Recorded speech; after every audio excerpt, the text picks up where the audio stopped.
जब पूरी दुनिया किसी बड़े रणनीतिक बदलाव या पलटवार के लिए अमेरिका की तरफ देखती थी, वह अमेरिका जिसकी नीतियां हर समय अपने फायदे के लिए बदलती रहती थीं, आज उसी अमेरिका को भारत ने घुटनों पर ला दिया है। अब दुनिया एक और देश की ओर देख रही है, हमारा अपना भारत। वो भारत जो कभी शांति प्रिय देश कहलाता था, जिसने दशकों तक अपनी सहनशीलता को अपना सबसे बड़ हथियार माना, पर अब इस शांत देश ने जब पलटवार किया तो दुनिया दंग रह गई।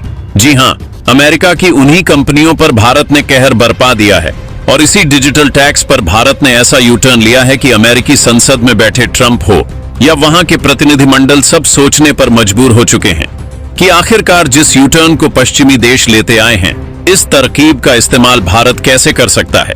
कहते हैं, अगर पलटवार करना हो या यू टर्न लेना हो तो पहले पूरी दुनिया अमेरिका से सीखती थी, लेकिन अब वक्त बदल चुका है और अब सबको भारत से सीखना चाहिए, क्योंकि जो चाल अमेरिका सालों से चलता आ रहा था, अब उसी चाल में भारत ने उसे घेर लिया है।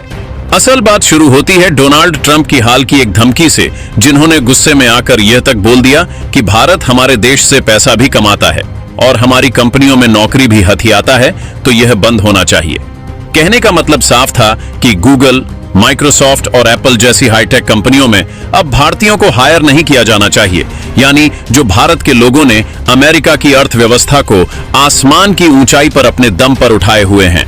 सबसे पहले उन्हीं इंजीनियर और काम करने वाले लोगों को अमेरिकी कंपनियों से निकाल फेंकने की तैयारी में था। अब जरा सोचिए, एक तरफ यही अमेरिका है जो दुनिया भर को लोकतंत्र और बहुसंस्कृति का ज्ञान देता है और दूसरी तरफ भारतीयों को नौकरी से हटाने की खुलेआम धमकी देता है। लेकिन असली झटका तो ट्रंप को तब लगा जब इस बयान के 2 दिन बाद ही भारत ने अमेरिका की बड्ढी बद्धी कंपनियों पर डिजिटल टैक्स की चपेट में लेकर ऐसी चाल चली जिससे अमेरिका तक सन्नाटा छा गया। और यह कोई भावनात्मक प्रतिक्रिया नहीं थी, बल्कि भारत ने इतने शांत लेकिन सटीक तरीके से पलटवार किया कि खुद अमेरिकी संसद में बैठे नेताओं को समझ नहीं आया कि भारत ने यह कैसे कर दिया। और अब पहली बार पश्चिमी देश यह सोचने पर मजबूर हैं कि यू टर्न तो हम लेते थे, ये भारत कब सीख गया, क्योंकि आज जो भारत कर रहा है पहले सिर्फ अमेरिका किया करता था। इसीलिए डोनाल्ड ट्रंप ने एक बार फिर भारत पर हमला बोला, लेकिन इस बार शब्दों से नहीं, भारतीयों की नौकरियों पर निशाना साधा। गूगल, माइक्रोसॉफ्ट, एप्पल जैसी कंपनियों में जो भारतीय इंजीनियर बैठे हैं, उन्हें बाहर निकाल दूंगा और आरोप है कि हमारी नौकरियों पर भारत जैसे देश कब्जा कर रहे हैं, जो अब और नहीं चलेगा। यानी साफ शब्दों में धमकी दी गई, भारतीयों को हायर करना बंद करो। लेकिन इस बार भारत चुप नहीं बैठा, बल्कि जो किया उसने अमेरिका की नींव हिला दी, क्योंकि भारत ने छोड़ा डिजिटल टैक्स की जवाबी तोप। आपको जानकर हैरानी होगी कि अमेरिका की सबसे बड़ी टेक कंपनियां गूगल, अमेजॉन, फेसबुक सिर्फ भारत से ही हर साल लगभग 20,000 करोड़ डाइन यानी 15 अरब से ज्यादा का राजस्व कमाती है। और इन कंपनियों से भारत की सालाना कमाई एक बड़े स्तर पर होती है, जैसे गूगल से 400 करोड़ धार, अमेजॉन से RS 33,000 करोड़ धार और एप्पल से RS 8,000 करोड़ धार। और तो और मेटा, जो कि फेसबुक और इंस्टाग्राम का संचालन करती है, इसके द्वारा भारत को हर साल RS 90,000 करोड़ रुपए की कमाई होती है। लेकिन आपको जानकर हैरानी होगी कि इनमें से ज्यादातर कंपनियां भारत में उतना कर नहीं देती जितना उन्हें देना चाहिए। वे स्थायी कार्यालय न होने का बहाना बनाकर बच निकलती है। इसीलिए भारत ने 2020 में चाल चली और इक्वलाइजेशन लेवी और डिजिटल टैक्स नाम से एक नया कर लागू किया, जिसमें 6% कर लगाया गया। ऑनलाइन विज्ञापन सेवाएं देने वाली विदेशी कंपनियों पर और 2% कर लगाया गया ई कॉमर्स ऑपरेटर्स पर, जो भारत में डिजिटल सामान या सेवाएं बेचते हैं। यानी अब अगर कोई विदेशी कंपनी भारतीय उपभोक्ताओं से कमाई करती है तो उसे भारत सरकार को कर देना ही पड़ेगा, चाहे वह कहीं से भी ऑपरेट करे। लेकिन जब ट्रंप ने भारत पर टैरिफ लगाने का दबाव बनाया तो भारत ने भी एक रणनीतिक खेल खेला और भारत ने कहा, कोई बात नहीं है, हम इस टैरिफ को कम कर लेंगे। लेकिन अब जब अमेरिका की तरफ से दोबारा धमकी आ रही है, भारत सरकार ने अमेरिका के साथ चल रही कर समझौतों की बातचीत रोक दी। डिजिटल टैक्स की समीक्षा दोबारा शुरू। यह संकेत दे दिया गया कि अगर जरूरत पड़े तो डिजिटल टैक्स को और बढ़ा दिया जाएगा, लेकिन कम तो बिल्कुल भी नहीं किया जाएगा, क्योंकि अगर भारत ने डिजिटल टैक्स को 2% प्रति से बढ़ाकर 4% और 6 से 8% कर दिया तो इन अमेरिकी कंपनियों को अरबों का घाटा हो जाएगा और भारत दुनिया का सबसे बड़ा डिजिटल उपभोक्ता बाजार बन चुका है। हर दिन 70 करोड़ से ज्यादा लोग इंटरनेट इस्तेमाल करते हैं और आने वाले 5 सालों में यह आंक 100 करोड़ उपयोगकर्ताओं को पार कर जाएगा।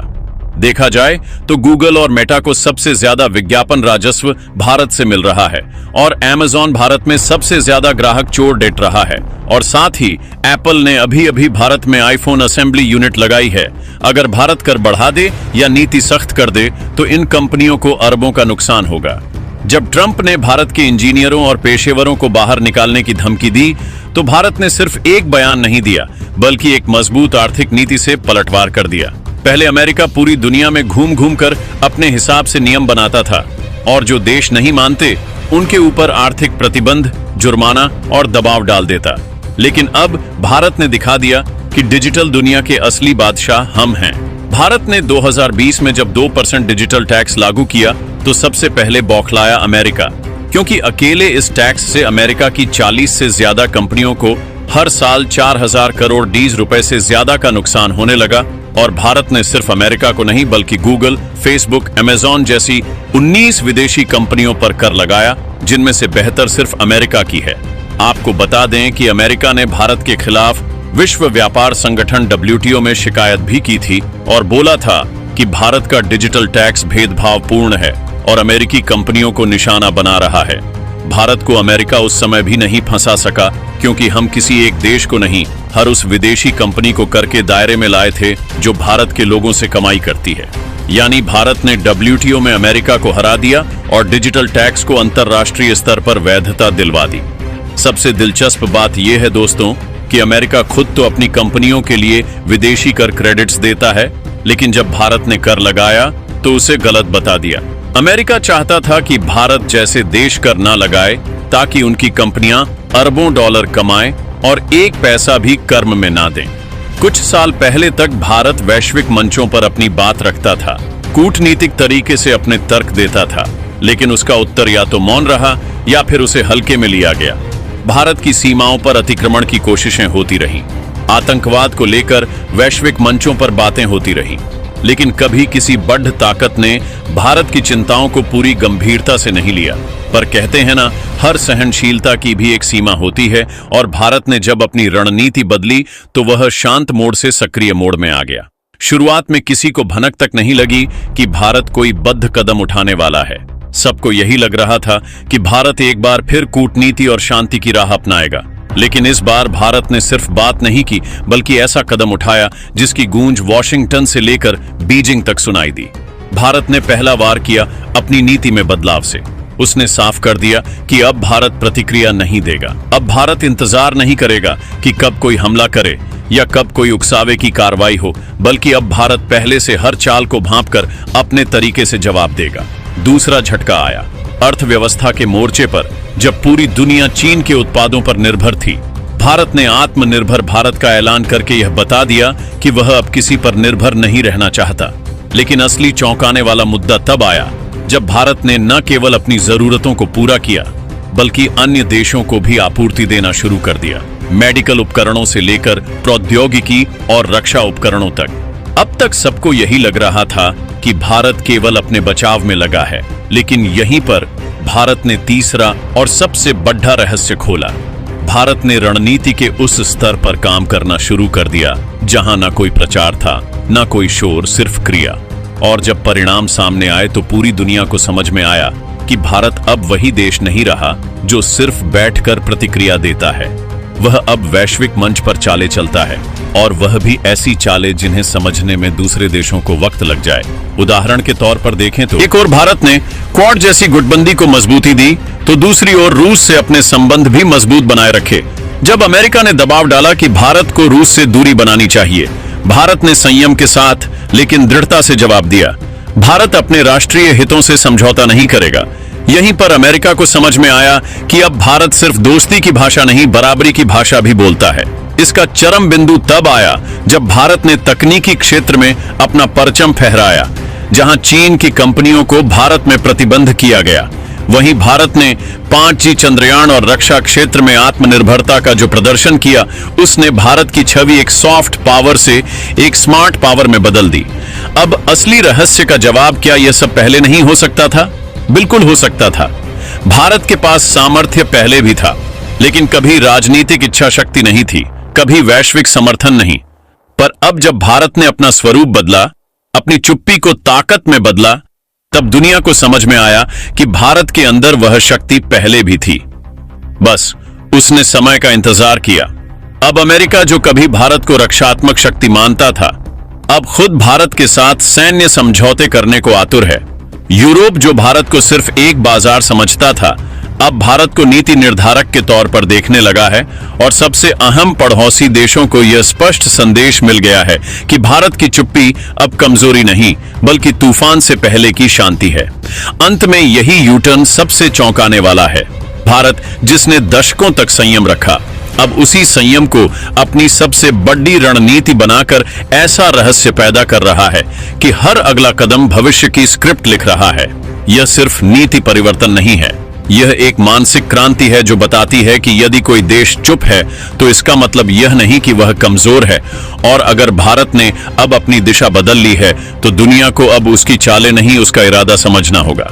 तो दोस्तों, अगली बार जब कोई यू टर्न या पलटवार की मिसाल दे तो अमेरिका का नाम नहीं, भारत का नाम लिया जाएगा, क्योंकि जो काम भारत ने अब किया है वही काम उसे बहुत पहले कर लेना चाहिए था। लेकिन शायद भारत जानता था कि वक्त आने पर ही असली वार किए जाते हैं, और अब वह वक्त आ चुका है। दरअसल दोस्तों, जो काम भारत ने अब किया है, यही काम भारत को और पहले कर लेना चाहिए था। असल में देखा जाए तो हाल ही में डोनाल्ड ट्रंप ने भारत के खिलाफ में आते हुए गुस्से में आकर यह बात तक कह दिया कि माइक्रोसॉफ्ट, गूगल और एप्पल जैसी किसी भी हाईटेक कंपनियों में भारतीय लोगों को नौकरी न दिया जाए और भारतीय लोगों को हायर करना पूरी तरह से बंद कर दिया जाए।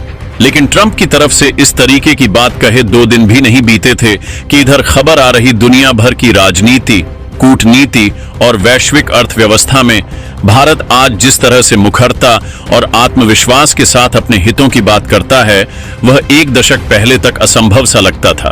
बीते वर्षों में भारत ने जिस तेजी से अपनी रणनीति, विदेश नीति और तकनीकी क्षमता में सुधार किया है, वह न केवल एक उभरती हुई महाशक्ति की निशानी है, बल्कि यह दर्शाता है कि भारत अब केवल एक प्रतिक्रिया देने वाला देश नहीं रहा, बल्कि वह अब फैल करता है, अपनी सीमाएं तय करता है और आवश्यकता पड़ने पर बिना किसी संकोच के पलटवार भी करता है। इसका ताजा उदाहरण अमेरिका के पूर्व राष्ट्रपति डोनाल्ड ट्रंप के भारत विरोधी बयान पर भारत का व्यवहार है। डोनाल्ड ट्रंप, जो अपनी अमेरिका फर्स्ट नीति के लिए विश्व भर में जाने जाते हैं, ने हाल ही में एक बेहद विवादित बयान देते हुए कहा कि माइक्रोसॉफ्ट, गूगल और एप्पल जैसी शीर्ष अमेरिकी तकनीकी कंपनियों में भारतीयों को काम देना बंद कर देना चाहिए। उन्होंने यह भी जोड़ा कि भारतीयों को हायर करना अमेरिका के तकनीकी क्षेत्र के लिए खतरा बनता जा रहा है। यह बयान केवल भारतीय पेशेवरों के अपमान का मामला नहीं था, बल्कि यह भारत की वैश्विक सॉफ्टवेयर और सूचना प्रौद्योगिकी पहचान पर एक सीधा हमला था। लेकिन इससे भी महत्वपूर्ण बात यह थी कि भारत ने इस बार चुप रहना स्वीकार नहीं किया। भारत की प्रतिक्रिया न तो गुस्से में थी और न ही भावुकता में, बल्कि रणनीतिक रूप से शांत, सटीक और प्रभावशाली थी। भारत सरकार ने इस बयान का आधिकारिक रूप से जवाब नहीं दिया, लेकिन जो कदम उठाए गए उन्होंने ट्रंप के बयान से कहीं अधिक स्पष्ट और मजबूत संदेश दिया। भारत ने अमेरिकी कंपनियों को यह स्पष्ट संकेत देना शुरू किया कि अब भारत अपने घरेलू प्रतिभा पूल को विश्व स्तरीय बनाकर खुद को आत्मनिर्भर तकनीकी महाशक्ति के रूप में स्थापित करने की दिशा में तीव्र गति से आगे बढ़ रहा है। मोदी सरकार की मेक इन इंडिया और आत्मनिर्भर भारत जैसी योजनाएं केवल नारे नहीं रह गई हैं, बल्कि इनमें अब निवेश, नवाचार और नीति का गहरा समन्वय देखने को मिल रहा है। आज भारत में न केवल स्टार्ट की क्रांति देखी जा रही है, बल्कि प्रौद्योगिकी, कृत्रिम बुद्धिमत्ता, डाटा विश्लेषण और क्वांटम कंप्यूटिंग जैसे क्षेत्रों में भारतीय कंपनियां वैश्विक स्तर पर प्रतिस्पर्धा कर रही हैं। इस संदर्भ में भारत का इसरो हो या डीआरडीओ या फिर निजी कंपनियों का बढ़ता प्रभाव, हर कोई अब इस बात की पुष्टि करता है कि भारत केवल सॉफ्टवेयर निर्यात करने वाला देश नहीं, बल्कि नवाचार की धरती बनता जा रहा है। दूसरी ओर ट्रंप का यह बयान उनकी पूर्व की नीतियों और वक्तव्यों के विपरीत भी दिखाई देता है। याद करें तो राष्ट्रपति रहते हुए ट्रंप ने खुद भारत की तकनीकी प्रतिभा की प्रशंसा की थी। उन्होंने नरेंद्र मोदी के साथ मिलकर हाउडी मोदी और नमस्ते ट्रंप जैसे बड़े कार्यक्रम किए थे। उस समय उन्होंने भारतीय पेशेवरों को अमेरिका की वृद्धि में योगदान देने वाला बताया था। लेकिन अब जब ट्रंप एक बार फिर राष्ट्रपति चुनाव की दौड़ में हैं, तो वे राष्ट्रवाद और संरक्षणवाद की राजनीति को हवा दे रहे हैं, जिसमें विदेशी कार्यबल को निशाना बनाना आसान होता है। खासकर जब वह भारतीयों की बात करते हैं, तो यह केवल वोट बैंक की राजनीति नहीं, बल्कि अमेरिकी समाज में काम कर रहे भारतीयों की सफलता से उपजी असुरक्षा भी दर्शाता है। परंतु भारत अब उस दौर में नहीं है जब वह पश्चिम के ऐसे बयानों से विचलित हो। भारत की विदेश नीति में हाल के वर्षों में जो आत्मविश्वास आया है, वह उसकी आर्थिक स्थिति, सैन्य ताकत और वैश्विक कूटनीति के बढ़ते प्रभाव का परिणाम है।